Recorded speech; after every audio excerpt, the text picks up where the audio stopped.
Harlem, New York, Friday night, September 20th, 1935. Charles Lucky Luciano stepped into the back room of a private club on 142nd Street. In his hand, he carried a chess set, one that had once belonged to his mentor, Arnold Rothstein. Luciano was 37, at the height of his power. The man who'd reshaped the Italian-American mafia into the commission system, bringing structure to what had been chaos in the 1920s. Waiting at the table was Ellsworth Bumpy Johnson.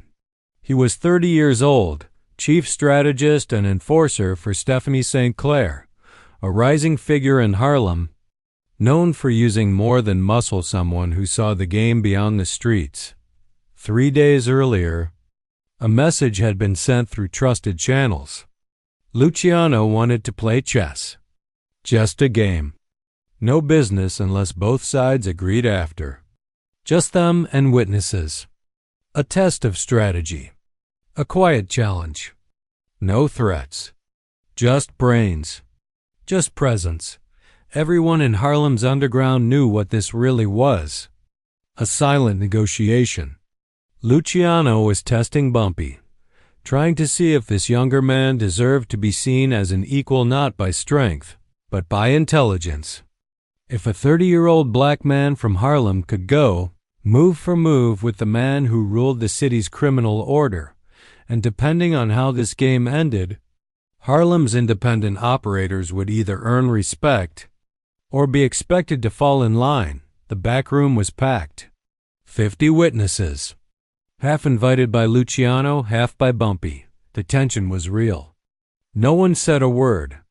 Every eye locked on the table where two men, worlds apart in background and race, would play for something more than a game. Luciano sat down first and began setting the board. Every piece in its place. He wore a tailored Italian suit, silk tie, and a diamond ring that caught the light. He looked like what he was, a man used to winning.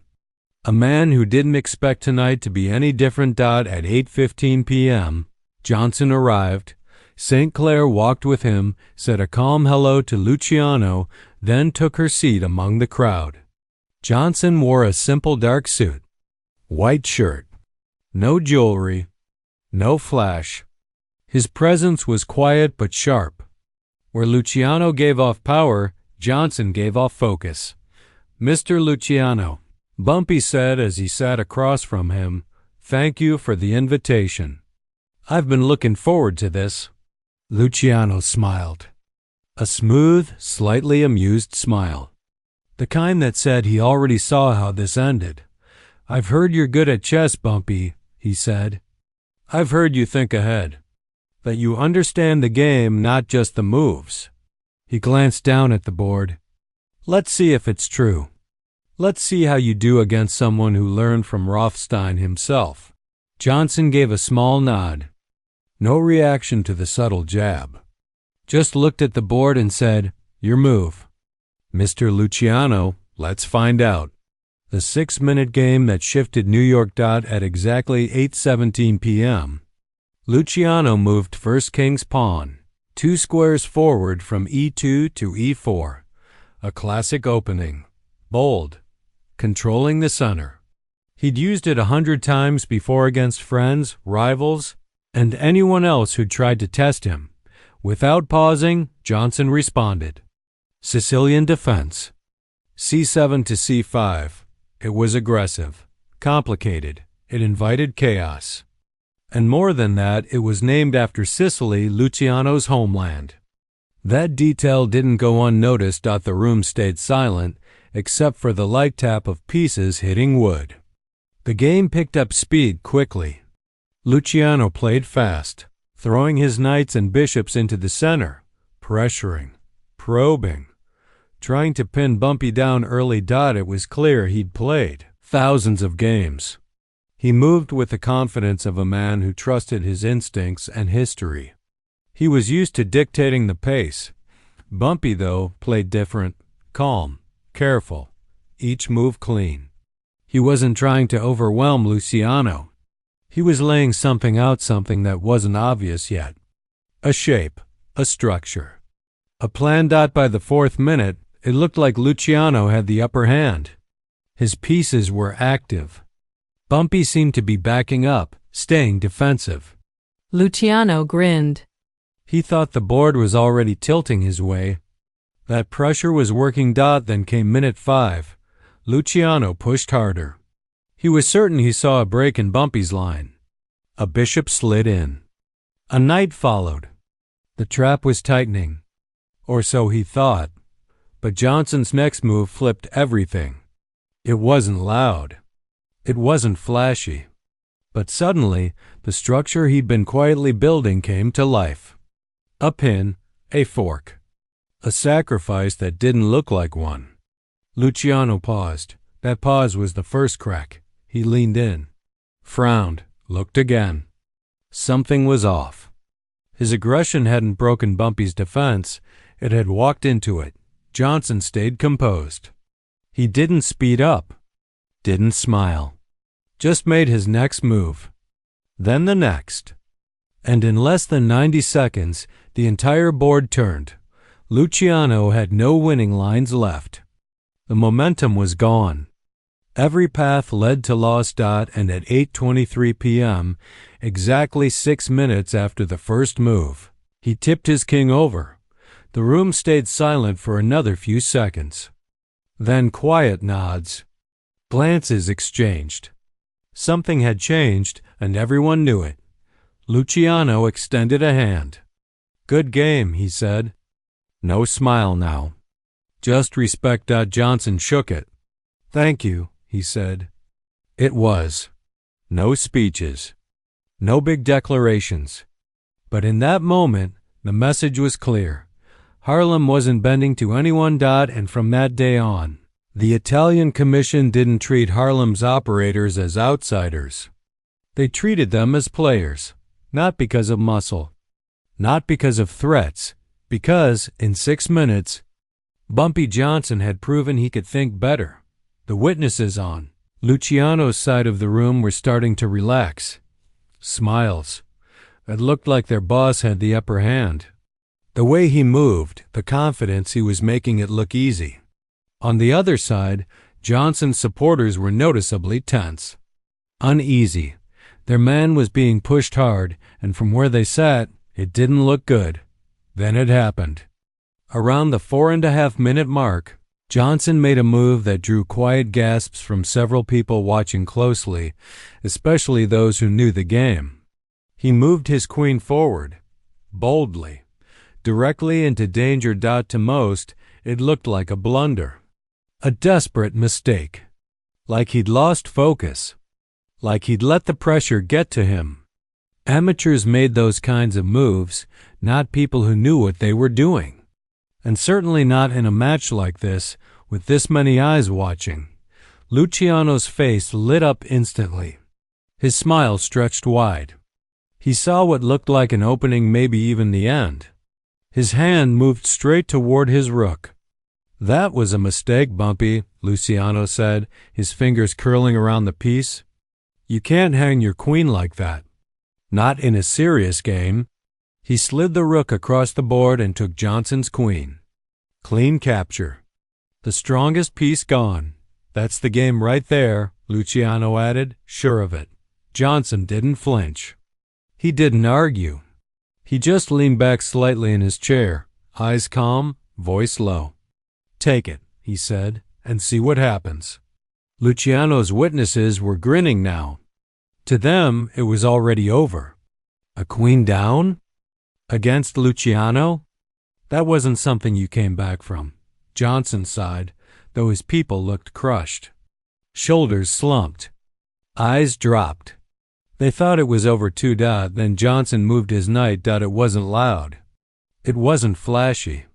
But as soon as the piece landed, the board changed. That single move did 3 things at once. First, it put Luciano's king in check. He had to respond, immediately. Second, it threatened Luciano's queen, the one piece he couldn't afford to lose.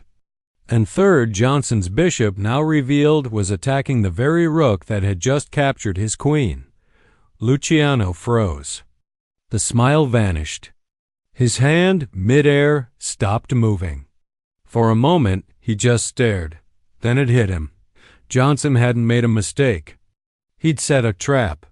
A clean, deliberate setup. He sacrificed his queen on purpose, knowing exactly what Luciano would do. Knowing where it would lead. Gasps rippled through the room. Not from confusion now, but recognition. From both sides. People were seeing it. Understanding it.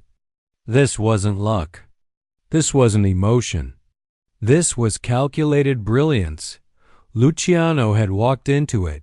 He was forced to move his king out of check, but doing that left his queen exposed. And the rook that had just won him the game? It was now cornered and would be taken by Johnson's bishop next move. In a single sequence. Johnson had flipped the game. Luciano had traded his queen and rook 14 points of power for Johnson's queen worth 9. That kind of material loss, especially at high levels of play, was massive. But worse than the points was the position. Luciano's king was now exposed, sitting in the middle of the board with barely any pieces left to protect him.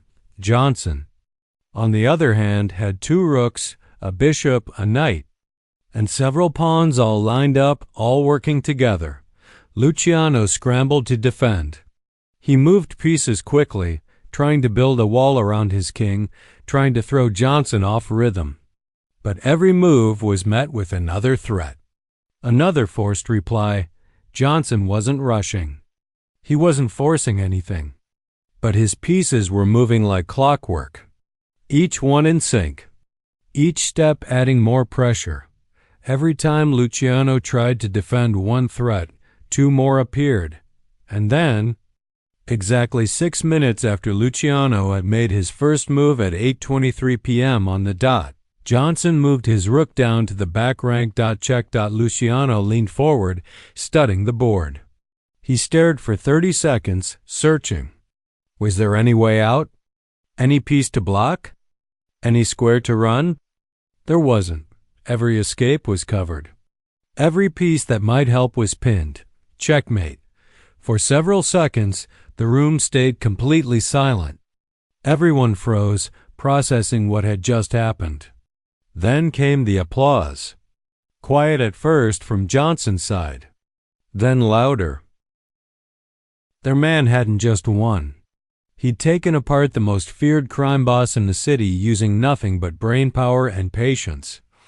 Luciano sat motionless, staring at the board, his mouth slightly open. The confidence gone. 6 minutes. That's all it had taken. The most powerful mob boss in New York had been dismantled, not by violence, not by threats, but by a 30-year-old man from Harlem who played the long game, and he'd done it, using the Sicilian defense, a defense named after Luciano's own homeland. Bumpy looked at the board one last time, where Luciano's king sat trapped. Then he leaned forward slightly, a calm smile forming as he spoke the line that witnesses would talk about for years, the Sicilian defense. Lucky. Guess I'm more Italian than you are.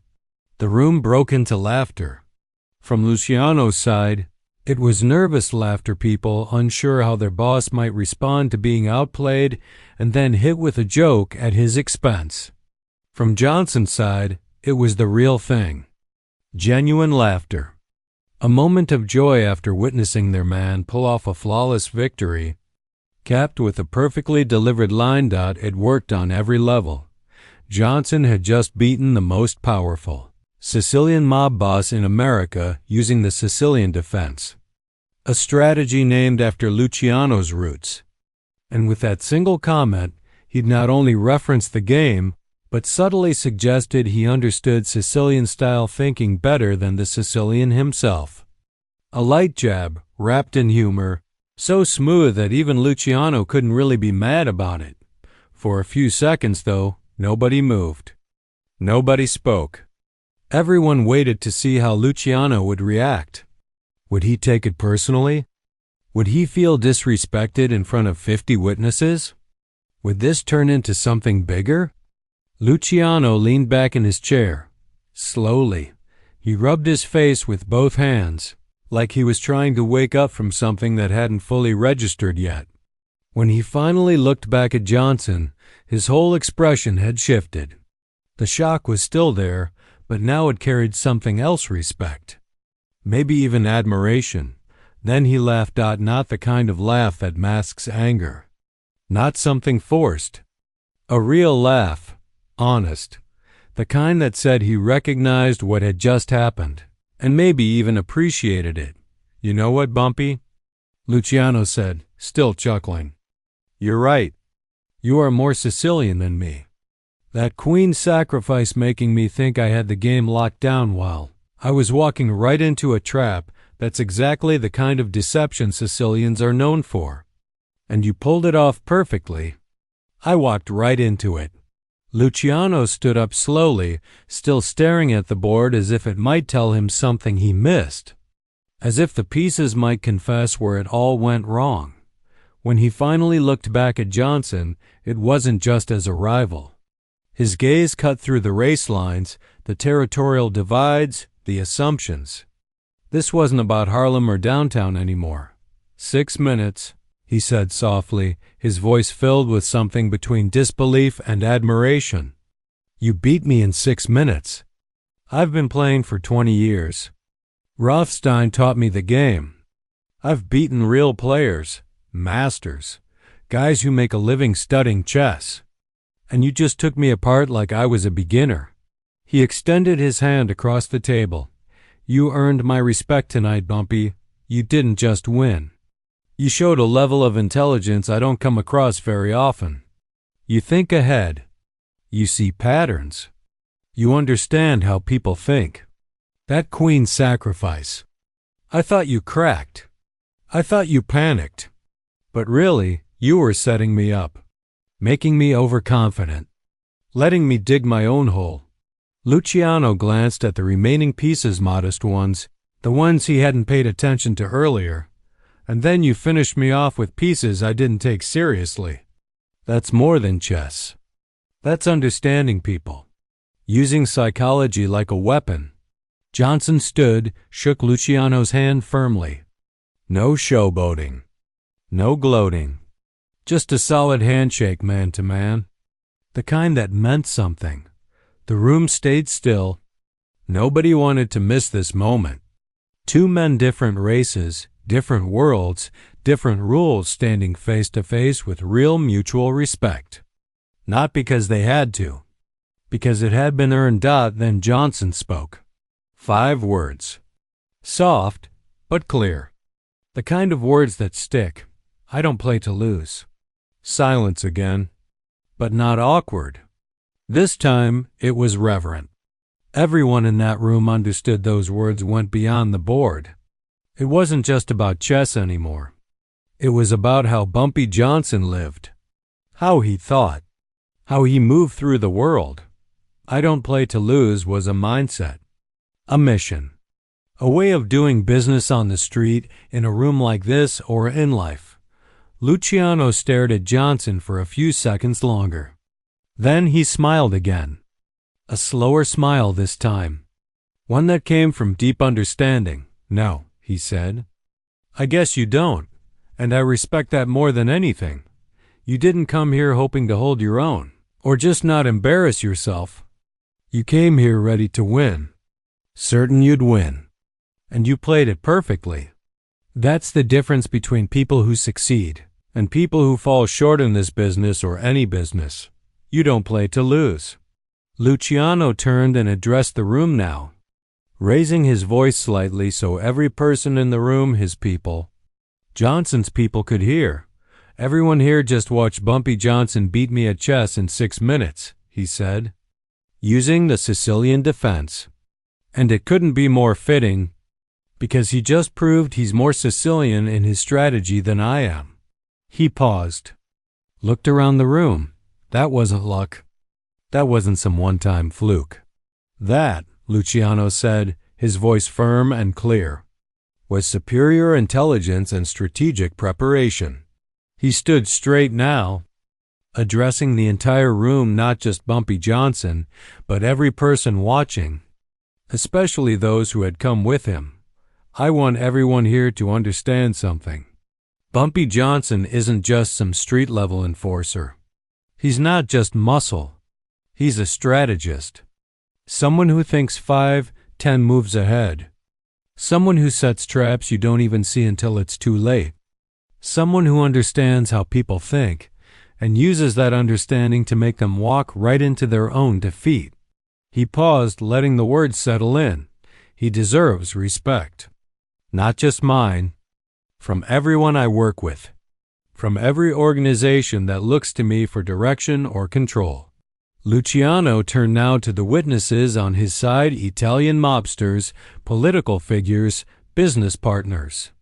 Faces that mattered in his world. Harlem's operations, Stephanie St. Clair's operations, Bumpy Johnson's operations will no longer be pressured by my people. They've earned the right to run independently. That right was earned through intelligence, not intimidation.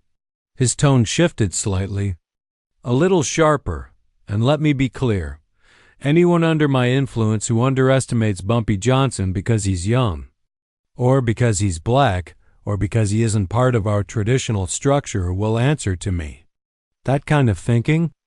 That's a weakness. And weakness costs people everything in this world.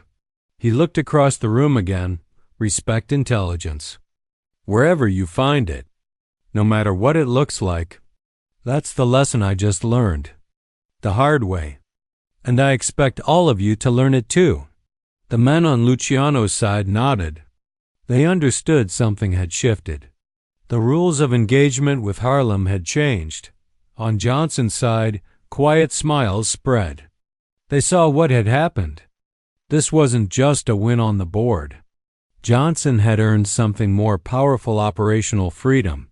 Stephanie St. Clair, seated quietly among the witnesses, smiled too.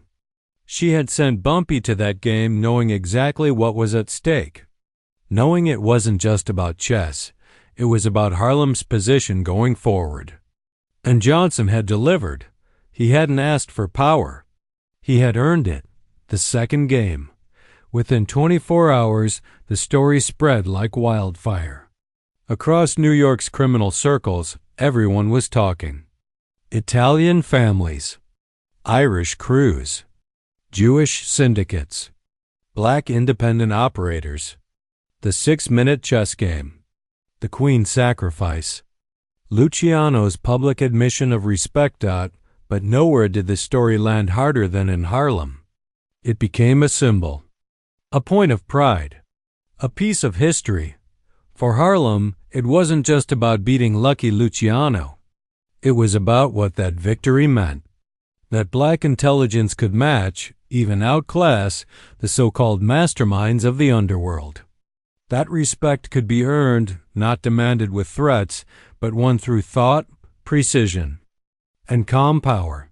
5 days after the first match, on September 25th, Johnson received a quiet message through intermediaries. Mr. Luciano requests another game. Same place. Same time. Friday evening. He studied the Sicilian defense and wants a rematch. He'd also like to speak about possible business opportunities if Mr. Johnson is open to that conversation. Johnson didn't hesitate. He accepted immediately, because he understood what the rematch meant. Luciano wasn't satisfied with losing. He wanted to test himself again, to see if he could adapt, to engage not out of pride, but respect.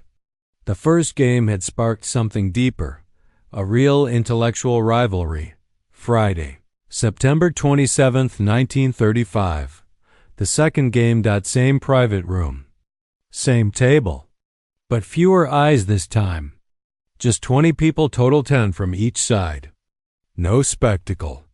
Just two men seated across from one another again as equals. Competitors. The match lasted far longer this time, 45 minutes instead of 6. Luciano had done his homework. He played more carefully. Gone was the overconfidence from the first game. He countered the Sicilian defense more effectively. He avoided early traps, but Johnson wasn't repeating himself. This time, he used a completely different approach. A slower one. A strategy built not on flashy tactics, but on patience. Quiet pressure. Small gains that added up. No fireworks, just control. And gradually, as the game moved deeper, Luciano's position began to shrink. Options disappeared. Escape routes closed. Where the first game was a lightning strike, this one was slow suffocation. By the end, Luciano had no real moves left. He looked at the board, saw the walls closing in, and resigned. It wasn't a mistake that lost him this game, it was being outplayed. Quietly. Completely. He stood, looked at Johnson, and said something that would define their dynamic from that day on. Bumpy, you're not just good at chess. You're good at strategy, period. He looked at the board again, then back at Johnson. You beat me the first time with tactics. That queen sacrifice? It was brilliant. You beat me this time with patience. You didn't rush anything. You built an advantage I couldn't break. And that ability to win in different ways depending on what the situation calls for, that's the real thing. He stepped closer. That's real intelligence. That's leadership level thinking. You shouldn't just be enforcing someone's operation. You should be running one. Luciano held out his hand again, and I respect that more than I can explain. Then Luciano made a proposal that caught everyone off guard. Bumpy, he said, I'd like us to meet regularly to play chess. Not as rivals testing each other, but as two men who enjoy strategy, who respect the game, and who can learn from competing like this. Once a month, maybe. Sometimes in Harlem. Sometimes in my territory. No business. No pressure. No agendas. Just chess and conversation about how we both think, how we both operate. Johnson agreed without hesitation. He understood what Luciano was really offering, something deeper than a friendly game. It was consistent contact, a chance to build real mutual understanding, not based on power or race, but based on shared intelligence and respect. The monthly chess games, late 1935 into early 1936. From October through the middle of the following year, Lucky Luciano and Bumpy Johnson met nearly once a month to play chess. Sometimes they played at the same private club in Harlem. Other times, in small Italian restaurants or quiet social clubs in Little Italy. Occasionally, they'd meet at neutral spots around Manhattan. But always in private, always with only a few trusted men present, people who knew these games weren't just casual matches. They were symbolic. They signaled something important to the entire criminal underworld. The games varied. Johnson won most, about 70%. But Luciano won his share too, which kept the competition honest. Sometimes the matches were fast, ending in sudden, sharp combinations. Other times, they stretched 2 to 3 hours.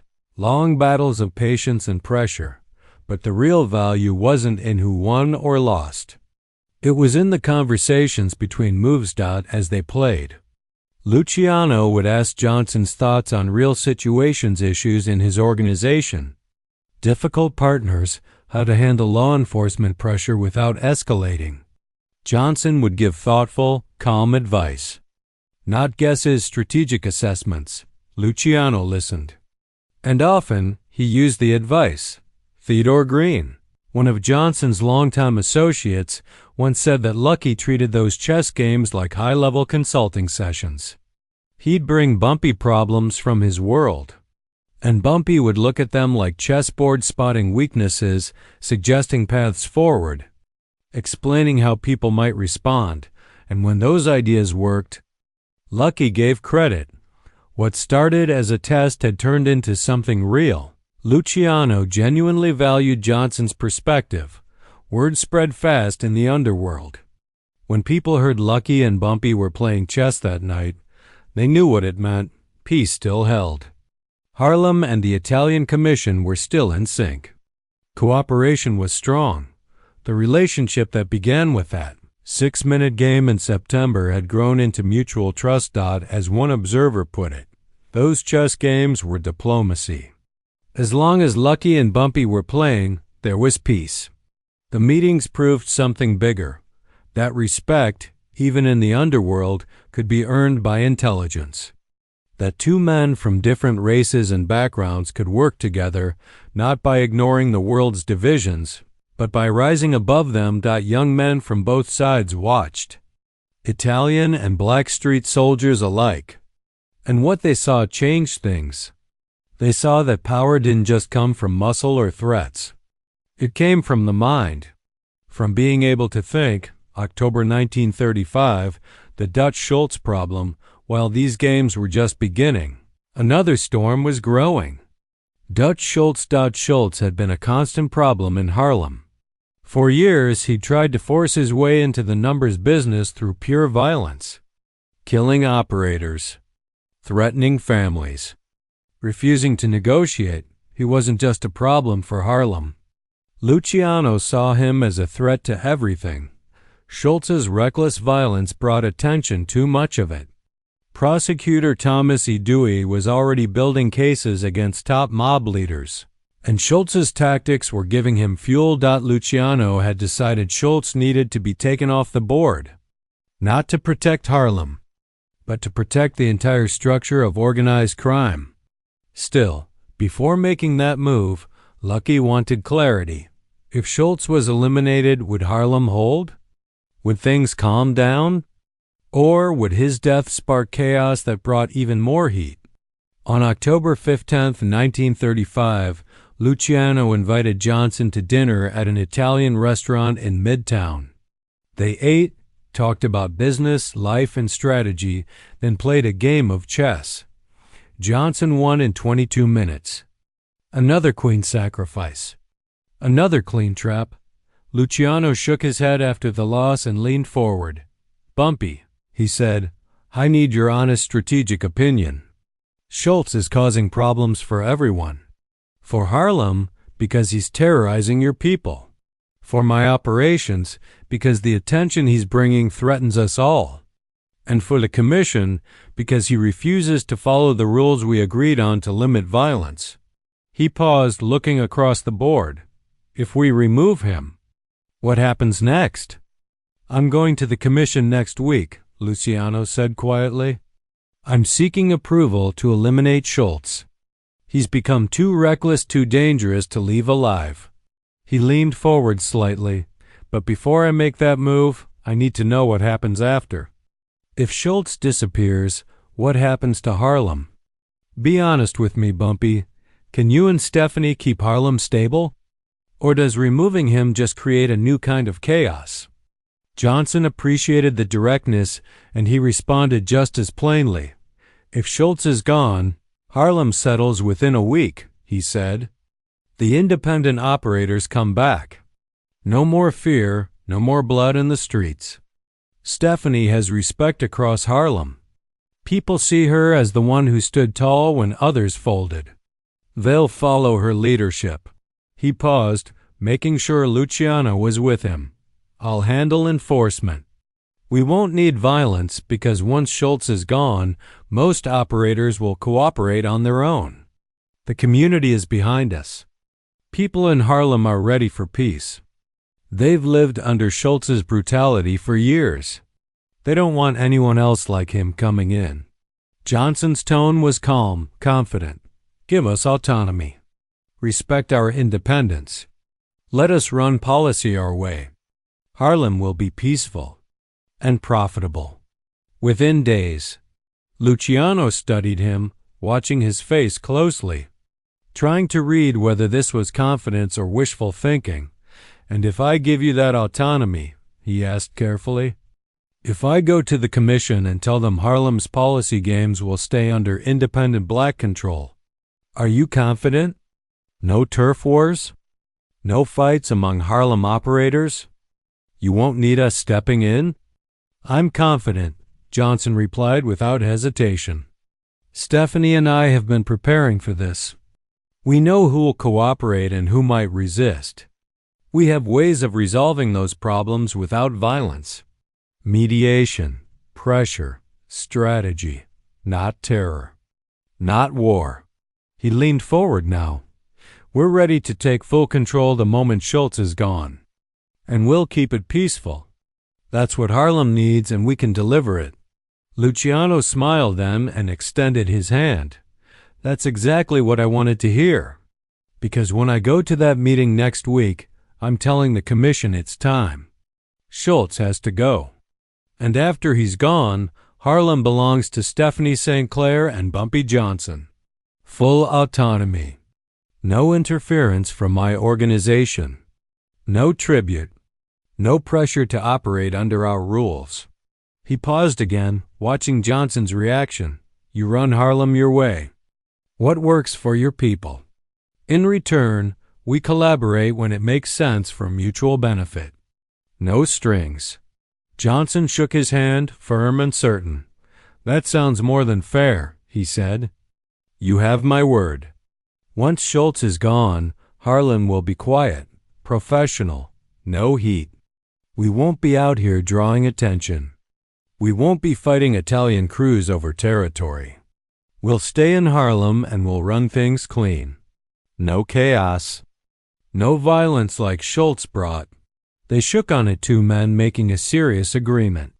Then they kept playing chess for another 2 hours, talking through the details. How Harlem would operate after Schultz. How disputes would be handled. What cooperation would look like when interests overlapped. October 23, 1935. Schultz is eliminated. On October 23rd, Dutch Schultz was shot inside the Palace Chop House in Newark, New Jersey. The hit was carried out by assassins working for the commission. Schultz died the following day from his wounds, bringing an end to years of instability, fear, and violence. The commission, led by Luciano, had approved the murder because Schultz had crossed too many lines. His disregard for order, his refusal to cooperate, and his violent tactics had become a liability. He was attracting law enforcement attention that threatened every operation in New York.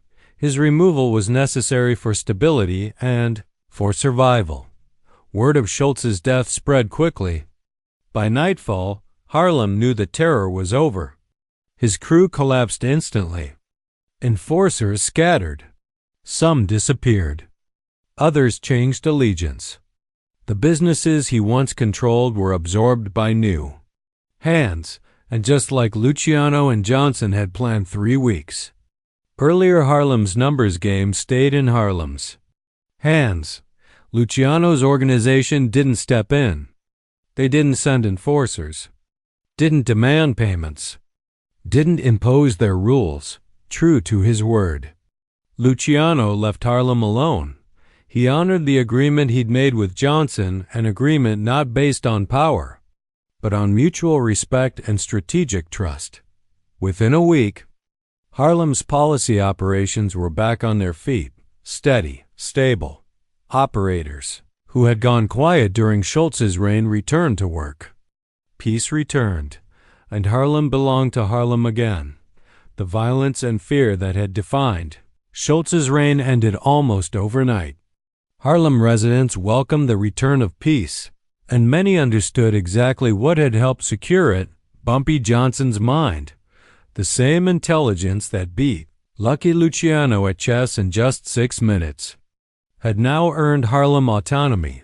1936 to 1940, the golden age of Harlem independence from late 1935 through 1940. Harlem experienced what many would later call its golden age of independent black criminal operations. It was a period of rare stability and quiet prosperity made possible in large part by Luciano's respect for Bumpy. Johnson's intelligence.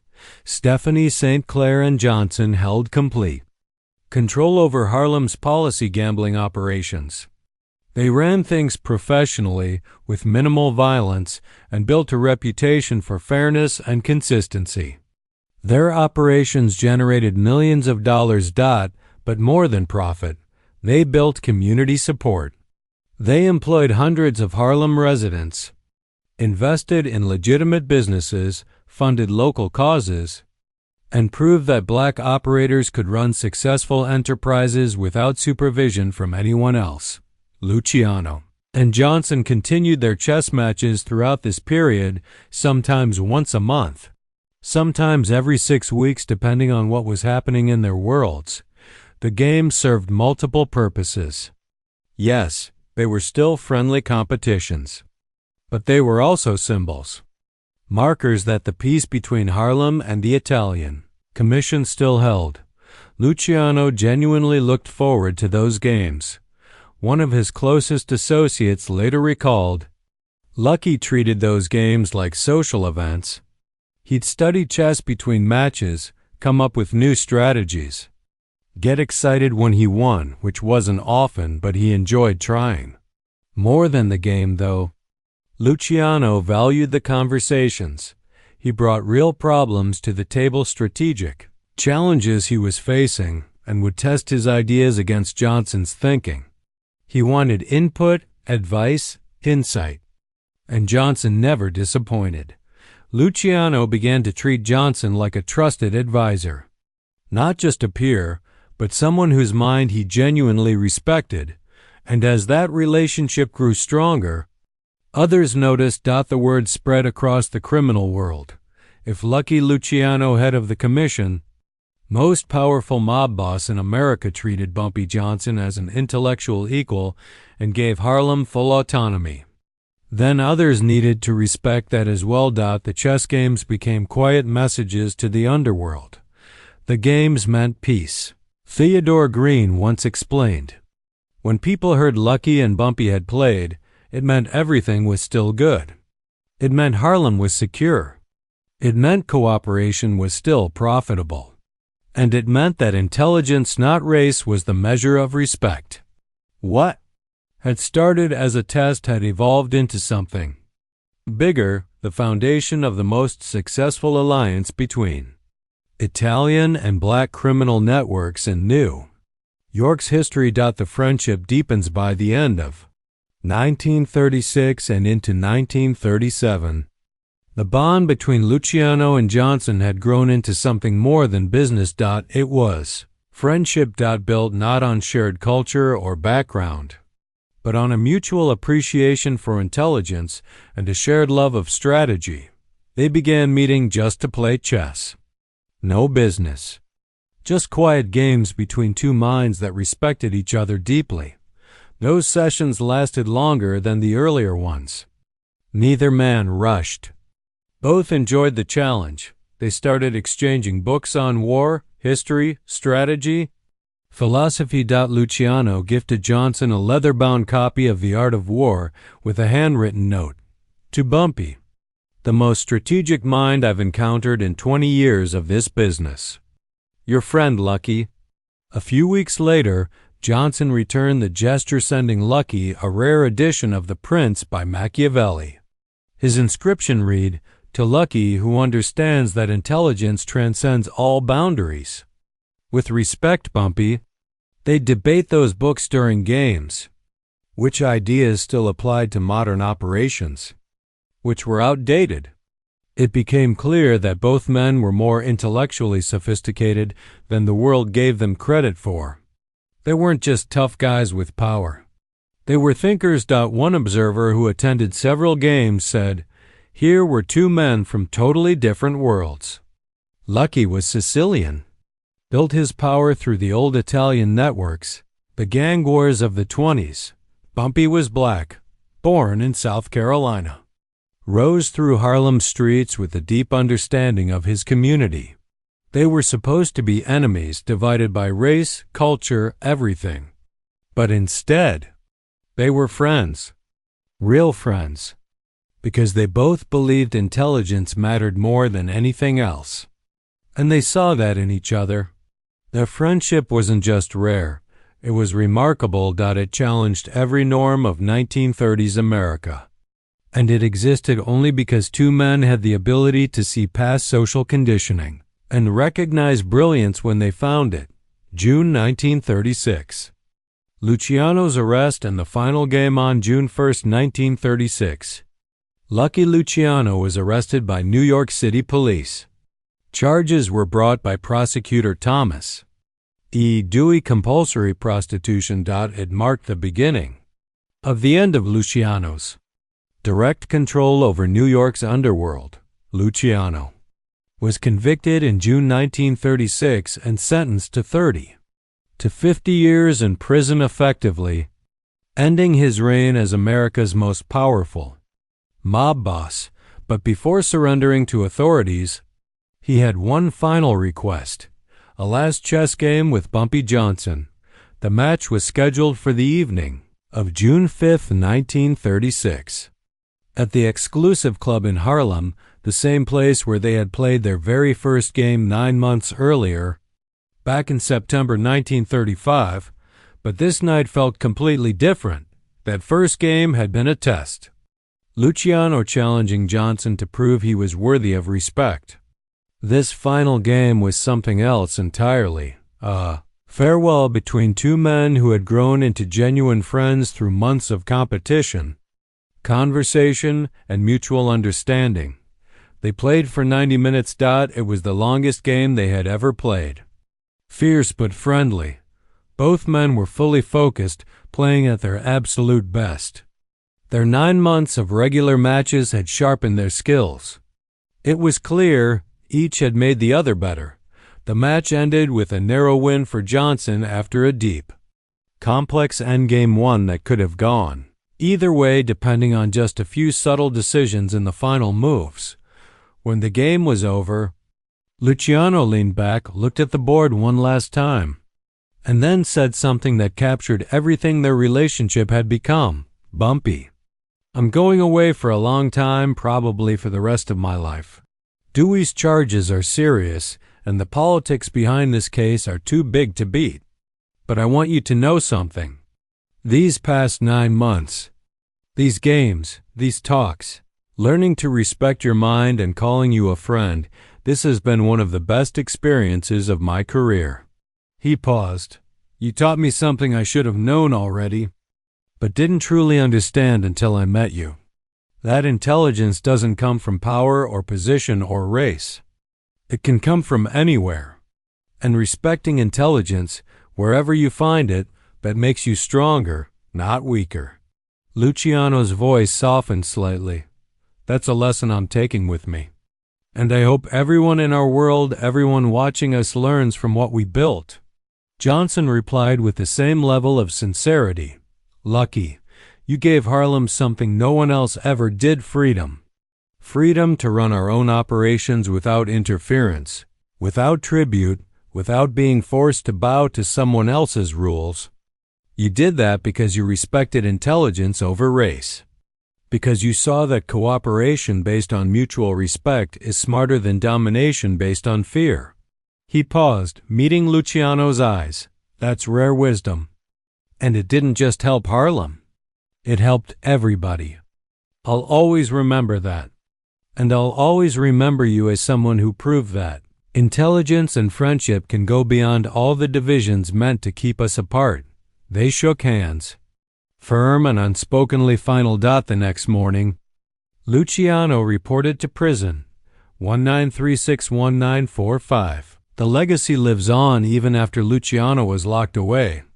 The agreement he'd made with Bumpy Johnson remained in place. The Italian families who ran organized crime in New York after Luciano's sentencing continued to honor Harlem's autonomy, not because there was a signed contract, but because the respect had already been made public. Everyone knew about the chess games.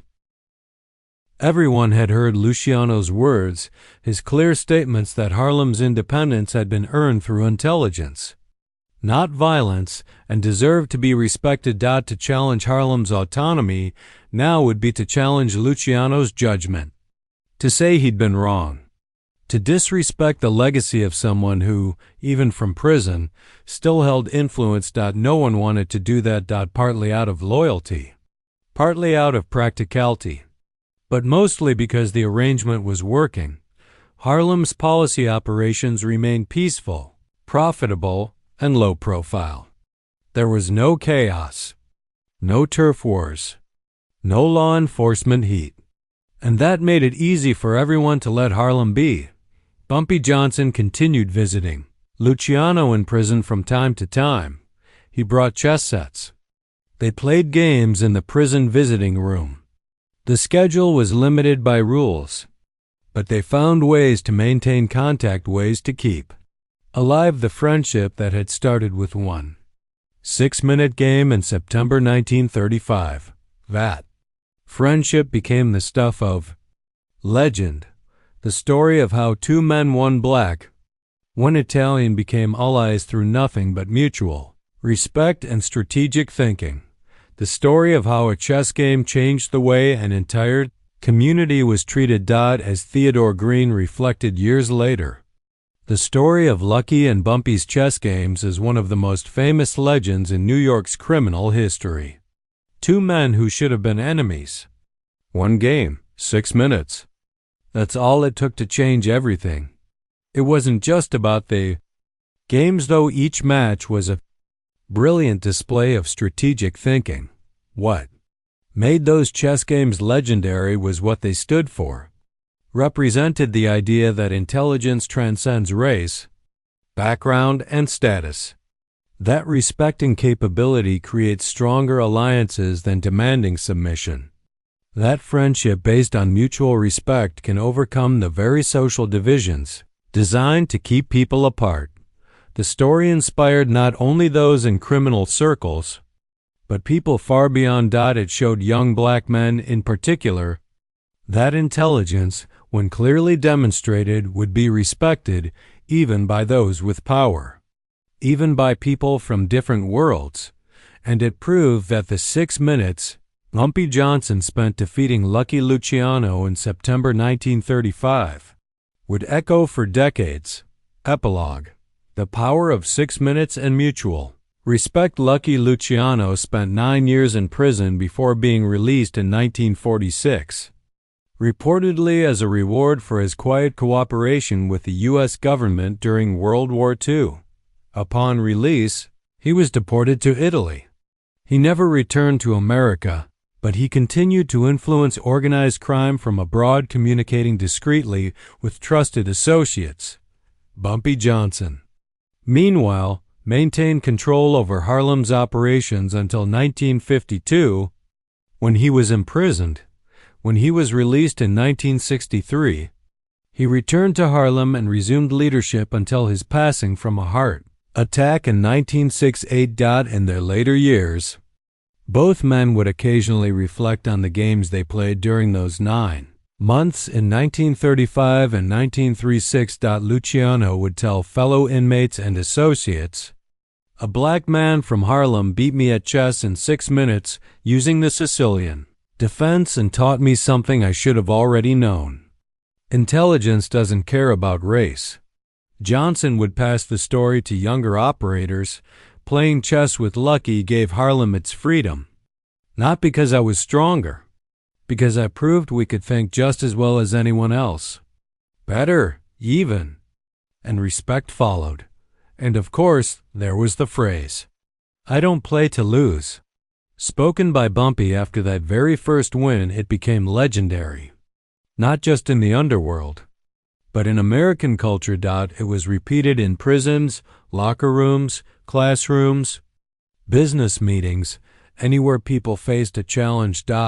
Reminded people that preparation and strategy mattered more than luck. That mindset could shape outcomes. But even more important than the quote was the lesson behind it, the one both men came to understand through their unlikely bond. That when you value intelligence above everything else, when you respect people for what they can do, not where they come from, you don't just gain power, you gain wisdom. You create bridges instead of walls. You create friendships that last. And you open the door to relationships that challenge what society says is possible. 6 minutes of chess. September 20th, 1935. 9 months of quiet meetings. strategic talks, and hard-fought games. A friendship that defied the rules of race and power. A partnership that gave a community its freedom.